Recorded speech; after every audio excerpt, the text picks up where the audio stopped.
Assalamualaikum warahmatullahi wabarakatuh. Selamat pagi anak-anak. Pada pagi hari ini kita akan belajar tema 5, yaitu tentang wirausaha. Subtema 3, ayo belajar berwirausaha, pembelajaran 1. Tahukah kamu bahwa banyak pelaku usaha menghasilkan berbagai produk bernilai jual dari benda-benda yang tidak terpakai? Ayo membaca. Ternyata bunga kering tidak sekedar menumpuk menjadi sampah.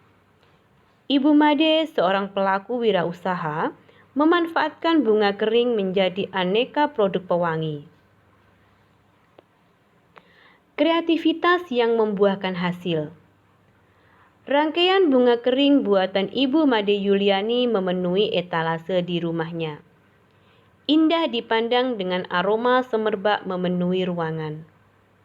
Ibu Made Yuliani adalah seorang tokoh wirausaha Bali yang memulai usahanya dengan mengumpulkan bunga-bunga kering yang berjatuhan di sekitar tempat tinggalnya di Pulau Dewata. Berawal dari rangkaian bunga kering, usahanya kini berkembang pesat dan menghasilkan aneka produk pewangi, sabun alami, pelembab tubuh, serta pewangi ruangan diramu dan dibuatnya dari beragam jenis buah dan tanaman. Kreativitas sangat penting dalam usaha ini, ujar Bu Made. Bunga-bunga kering yang awalnya tampak tidak menarik, dirangkai kembali menjadi karya seni yang memiliki nilai jual. Lanjut Bu Made lagi.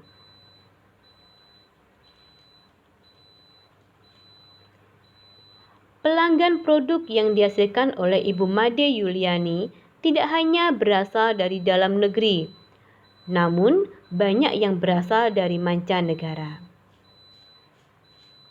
Tugas 1. Jawab pertanyaan berikut. 1. Apa jenis usaha yang dilakukan Ibu Made Yuliani? 2. Apa bahan yang digunakan Bu Made untuk menjalankan usahanya? 3. Apa manfaat usaha tersebut bagi masyarakat dan lingkungan? 4. Apa yang dapat kamu pelajari dari cara Bu Made berwirausaha? Diberlakukannya MEA atau Masyarakat Ekonomi ASEAN tentunya akan mempengaruhi arus barang dan jasa, termasuk produk-produk yang dihasilkan oleh Ibu Made Yuliani. Apakah MEA itu? Bagaimana MEA mempengaruhi kehidupan kita? Apa manfaat MEA bagi Indonesia dan negara-negara ASEAN lainnya? Ayo kita pelajari lebih lanjut. Apakah MEA itu? MEA singkatan dari Masyarakat Ekonomi ASEAN. Para pemimpin ASEAN sepakat memberlakukan pasar tunggal di kawasan Asia Tenggara pada akhir 2015 agar daya saing ASEAN meningkat dan untuk menarik investasi asing. Penanaman modal asing di wilayah ASEAN sangat dibutuhkan untuk meningkatkan lapangan pekerjaan dan meningkatkan kesejahteraan. Pembentukan MEA nantinya memungkinkan satu negara menjual barang dan jasa dengan mudah ke negara-negara lain di seluruh Asia Tenggara sehingga kompetisi akan semakin ketat. Bagaimana MEA mempengaruhi kita? MEA tidak hanya membuka arus perdagangan barang atau jasa, tetapi juga pasar tenaga kerja profesional seperti dokter, pengacara, akuntan, dan lainnya. Dengan diterapkannya MEA, peluang tenaga kerja asing untuk mengisi berbagai jabatan serta profesi di Indonesia akan semakin terbuka. Begitu pula sebaliknya, tenaga kerja Indonesia juga mempunyai peluang yang lebih besar untuk bekerja di negara-negara anggota ASEAN lainnya. Hal ini menandakan bahwa kualitas produk dan sumber daya manusia Indonesia harus terus ditingkatkan agar mampu ikut berpartisipasi bersama tenaga kerja asing. Apa keuntungan MEA bagi Indonesia dan negara-negara ASEAN lainnya? Riset terbaru dari Organisasi Perburuan Dunia atau ILO menyebutkan pembukaan pasar tenaga kerja mendatangkan manfaat yang besar. Selain dapat menciptakan jutaan lapangan kerja baru, hal ini juga dapat meningkatkan kesejahteraan 600 juta orang yang hidup di Asia Tenggara. ILO memperkirakan bahwa permintaan tenaga kerja profesional akan naik 41% atau sekitar 14 juta di tahun 2015. Sementara, permintaan akan tenaga kerja kelas menengah akan naik 22% atau 38 juta. Sementara tenaga kerja level rendah meningkat 24% atau 12 juta. Tugas 2. Berdasarkan teks di atas, jawablah pertanyaan berikut. 1. Apa yang kamu ketahui tentang MEA? 2. Apa yang perlu diperhatikan oleh pelaku usaha dalam menghadapi MEA? Jelaskan. 3. Apa yang perlu disiapkan oleh tenaga kerja Indonesia agar mampu ikut berpartisipasi di MEA? 4. Sebagai pelajar, apa yang harus kamu lakukan mulai saat ini agar nanti ketika sudah menyelesaikan pendidikan mampu ikut berpartisipasi di MEA? 5.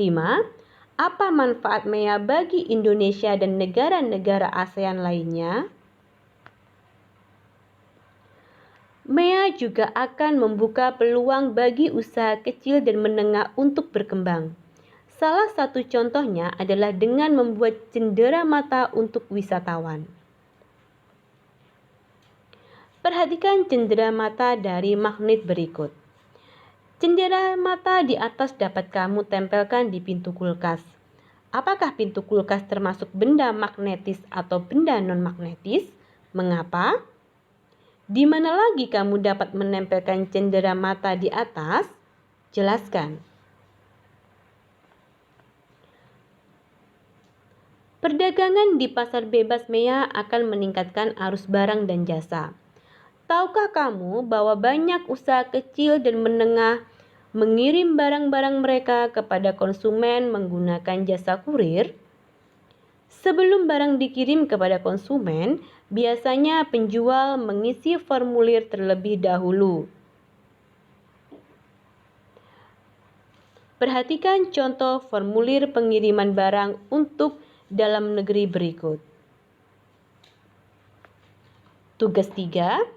Berdasarkan teks formulir tersebut, jawablah pertanyaan berikut. 1.